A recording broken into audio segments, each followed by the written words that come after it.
What's going on, Colts Nation? I appreciate you joining me for another video where today we're going to have the first pregame preview of the season, a real pregame preview for week one.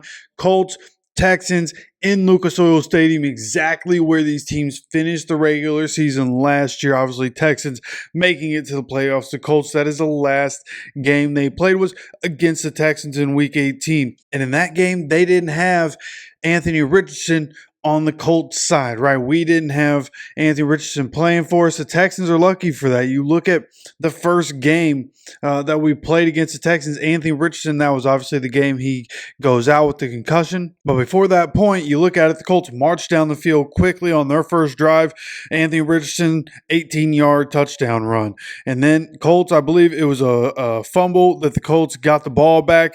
And with 9:13 left in the first quarter, a 15-yard run by Anthony Richardson. Now, that's the one where he took the hit his head on the turf, ends up going out, right? So Anthony Richardson was cooking him right on the ground. Now, you look at it, both these teams last year had rookie quarterbacks. Both these teams last year had first-time head coaches in the NFL, a couple of young guys at head coach, right? So a lot of new pieces coming into both these teams last year.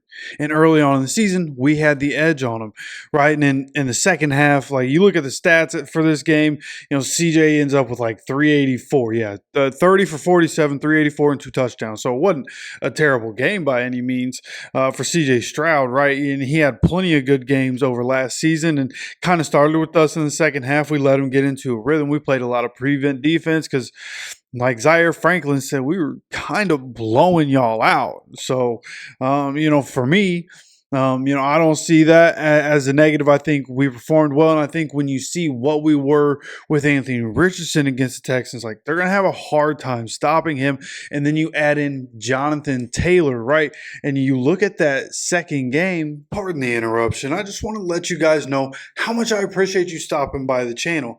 And I also want to say that when I look at the analytics, 50% of the people that come by and watch this channel are not subscribed. So as Peyton's telling you to do here, hit that subscribe button right now. Turn those notifications on so you get notified when any videos come out. Now, if you need any further proof of why you need to subscribe, when you look at the numbers, 62.4% of the views on this channel over the last month have come from people that are not subscribed to the channel. So again, if you're one of those people, hit that subscribe button. I appreciate you so much, and let's get back into the video. Even without Anthony Richardson, you look at what the Colts were able to do, right? We lose that game 23-19. Obviously, Tyler Goodson catches that ball. There's a good chance we end up in the playoffs. We win the division for the first time in a long time, which is why I'm wearing the Andrew Luck jersey, okay? Got my 12 jersey on. The last time we won the division, he was our quarterback. We gotta get it going, man. It's been like a decade. Like, let's go. So we got to be able to win this game. But having Jonathan Taylor back is going to be major key for what he's done, right? We had a video just a couple days ago about Jonathan Taylor and the dominance that he has over the Texans, right? Just like T.Y. Hilton, and that's what that video was about. If you didn't see that, please go check that one out. I felt pretty good about that one. But Jonathan Taylor, in the last game of the season, 30 carries, 188 yards, and a touchdown just on the ground. So you look at what Jonathan Taylor did in that game. Like, we almost won that game with Gardner Minshew going 13 for 24 for 141 and no touchdowns. Like, Gardner Minshew below average right there. So you insert Anthony Richardson and what he was able to do without Jonathan Taylor, and Jonathan Taylor and what he was able to do without Anthony Richardson. You combine those two in the backfield. I think more people are going to be surprised by what happens in this game. It's not like the Texans are going to come in and blow us out, okay? They weren't able to do it last year. They're not going to do it this year. I know they got some new pieces. That's cool. We got some new pieces too. Latu, and then you add an A.D. Mitchell to the offense. Like, we don't really need much else. That's really what we needed. Our secondary might be a problem. Coming into this game, that's what we as Colts fans are really going to be worried about, right? You have CJ Stroud, who is admittedly a great quarterback. You go look at the numbers from last year, what he did, look at the tape. Like, CJ Stroud, great quarterback. You look at Stephon Diggs, one of the best receivers in the game. Nico Collins, coming out of Michigan, hell yeah, go blue. But coming out of Michigan, And he's been really good for the Texans, and he's the one that got the 75-yard touchdown to help the Texans, get on the board early and stay on top of us throughout that game. So, and obviously can't forget about Tank Dell coming back, right? Joe Mixon in the backfield, and up and down offensive line. I think everybody that they have on the offensive line, through their careers, different periods of down, different periods of up. Obviously, Laramie Tunsil being the best of them when one of the better tackles in the NFL. So we're going to need to get pressure. This is one where you have Laramie Tunsil, and who's going to be going against Laramie Tunsil? That's going to be Latu. Okay, we're going to see great on great, and we're going to see who wins that matchup. Is it going to be the vet tackle, or is Latu going to be able to put his stamp on this game, right? Him and DeForest Buckner rushing next to each other. How is that going to work out? How is that going to look in game? Can our pass rush help our secondary, those wide receivers, right? Dalton Schultz, we didn't even mention him, but Texans fans definitely at this point have already mentioned, oh, you forgot about Dalton Schultz. I didn't forget about him. You can't forget about him. He made plays against us last year, and we'd be foolish. Our defense would be foolish to forget about him. There are a lot of guys we have to cover. So we need to get to the quarterback, right? And like I was saying the other day in the game plan video, right? You want the middle of the pocket moving, and then that Grover Stewart. He's incredibly strong. That would be like his role, right? Hey, just push the pocket back, bull rush your guy, stay in your lane in case CJ wants to go. And then obviously you're going to have, Quiddy, who's really good at setting the edge. Quiddy very good at setting the edge and can be over there, good athlete to be able to chase down CJ if he needs to real quick. And then on the other side, again, DeForest Buckner and Latu coming off the edge and getting to him. Somebody has to get to CJ. We can't let him be comfortable, and we can't let him get good throws off while he's on the run. When he is on the run, our defense has to be alert to the situation and make plays, right? Stay opportunistic, right? Kenny Moore's back there, but we need these young guys to step up if we have any chance of winning this game. Okay, so coming into this one, again, with CJ in that offense, that's what everybody's looking at. It's going to be high-powered, going to put up a bunch of points. You bring in Stephon Diggs, Tank Dell's coming back. Yeah, they're going to put up points. I think whatever the over-under for this game is, I don't have it here in front of me, but whatever that is, you should probably take the okay, this is not betting advice. You should not tail me because admittedly not great at gambling, but nonetheless, I think this game we definitely go on the over in points. I think both teams really have a chance to come into this one and make some plays offensively, make some plays defensively. Second year in the system with these coaches, second year for the head coaches, second year for these quarterbacks, and it's more so Anthony Richardson's rookie year, right? Because he didn't get a whole lot of time. So that's what could affect this game, right? And at the end of the day, what do we always talk about? Turnovers. Whoever wins turnover battle, real good chance you're going to win the game. Okay, you look at the numbers from the Chiefs-Ravens game. The Ravens should have dominated that game.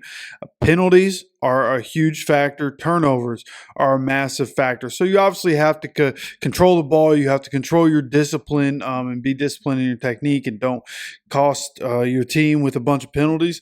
But when you look beyond that, what this is going to be, like this is one of those games, and every game, I guess, is, can you win in the trenches? But specifically this one, if we can win in the trenches on both sides of the ball against the Texans, there's no doubt we can win this game. Now, offensively, I like our offensive line, but they have Danielle Hunter.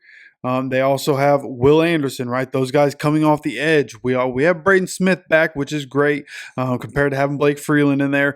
Bernard Raymond going into his third season. We need these guys to be ready to go. Right, these edge rushers that the Texans are bringing at us, they're pretty great. So we have to make sure that the guys we have, and again, Latu, DeForest Buckner, Quiddy Pay, Taekwon Lewis, Dio Dingbo, like we like our guys. Isaiah Land, you throw him in there. We like our guys. We have to get after CJ. We have to make them uncomfortable. Having Grover Stewart in there with DeForest Buckner and Zaire Franklin, like we have a lot of our guys. It makes me feel really good. And we haven't really mentioned injuries. I should probably do that here, where for the Texans, all they have is a backup safety that hasn't practiced. That's really all they have. And we have a very clean practice report, especially compared to last season. Last season's first injury report of the season was crazy. But this year, all we have is Matt Gay, who is trending toward not playing. I've actually seen people say that he could get put on the IR and that the Colts would then elevate Spencer to the active roster and he wouldn't count as a game day call-up. It was what I was seeing. So could see Matt Gay go on the IR because of the sports hernia, and we'll see what ends up happening. That if there's any more news on that, of course, I'll let you guys know. But then Josh Downs, who has not practiced this week, he's been rehabbing, he's been doing individual drills and stuff on the sideline, but so far not practicing. Seems like there's a chance he may not play, which isn't completely surprising. We have 6 receivers on the active roster. Good chance. DJ Montgomery could get the call up because he has that slot versatility, right? So I could see DJ Montgomery getting the call up, us taking 6 receivers in. And then that being what it is, Josh Downs again trending toward not playing. I'm recording this before they're practicing and before any information is coming out. But again, feels like we'll be without him. And where am I at? Where's my prediction for this week? And of course, I think the Colts are going to win. Like, what are we talking about? The week 1 curse is going to end, okay? Anthony Richardson, Jonathan Taylor, going to be together, really together for the first time.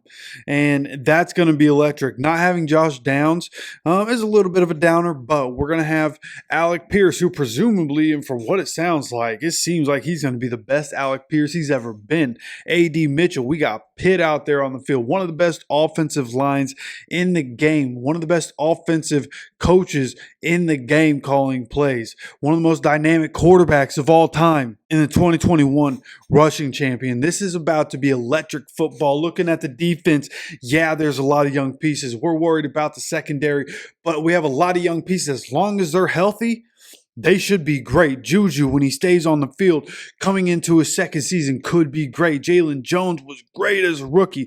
Latu expected to be generational, right? It's overused, but not a whole lot of guys come in NFL ready like Latu. He's got everything you need to be successful in the NFL. Zaire Franklin, absolute dog. EJ Speed, the kid that did.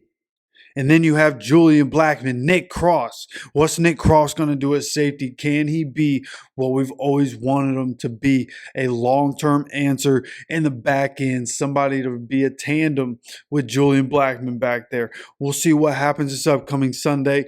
But for me, I'm going to take the Colts to win this game. I think we're going to win it 30-27. Okay, again, I don't know what all the spreads are on all the sports books, but I do think 30-27, 57 total points in this one. We win by 3, however you want to go. If you want to tail me in what I'm thinking, actually, here we go, right here. Actually, it does say it. Odds by ESPN Bet. -1.5 for Houston, and the over-under is set at 47.5. So I have the Colts obviously winning, so they cover that spread. And then I have the over because I think they're scoring 57. Those are my thoughts. That's my prediction. There are other people that had their predictions, not a whole lot, but a couple of comments here. You had somebody that commented on the game plan video, and they said 21-0 Texans. Plenty of Texans fans in the comments. And hey, if you're a Texans fan and you've been checking out the content this week, man, hey, appreciate you guys. The people that have been in the comments haven't gone crazy. You guys aren't being disrespectful. I've seen it.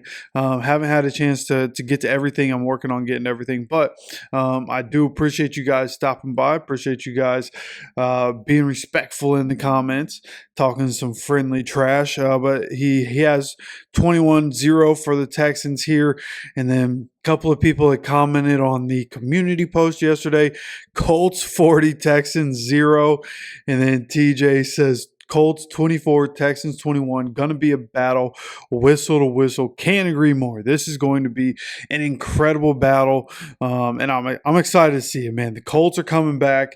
I know somebody commented just a few days ago. Jake Walton commented a few days ago. Great videos last few. I've noticed the boost in enthusiasm, and it's crazy, right? Like I felt like I've always had the enthusiasm, but going back and looking at it myself, I've noticed that there's definitely a different level of like, yeah, it's here. The football season's really here. We are really just a couple of days away, and by the time you see this, we're under 48 hours away from Colts football being back in our lives. Couldn't love it more, man. I was so juiced for that game last night. Ravens, Chiefs, finally getting some NFL football. Now we get Colts football coming back. And our man, Anthony Richardson, Juju Brents, Josh Downs, Coach Reggie Wayne. It's all coming together, baby. And we got a win coming. We're going to end the week 1 curse. We're going to get a jump on the Texans in the division. They're going to start 0-1. We're going to start 1-0. This is how it's going to be done. Both offenses going to show out, but at the end of the day, Colts defense is going to show up. Latu is going to make the play that saves the game. Okay, that's my prediction. That's what I'm going with. You let me know your thoughts. You let me know your predictions down in the comment section. I'd love to hear from all of you, whether you're a Colts fan or a Texans fan. Just again, continue to be respectful, all right? I appreciate you all so much for stopping by. Don't forget to subscribe with notifications on so you continue to get notified anytime there's any more content coming out on this channel. And as always, take care of yourself, take care of each other, and go Colts.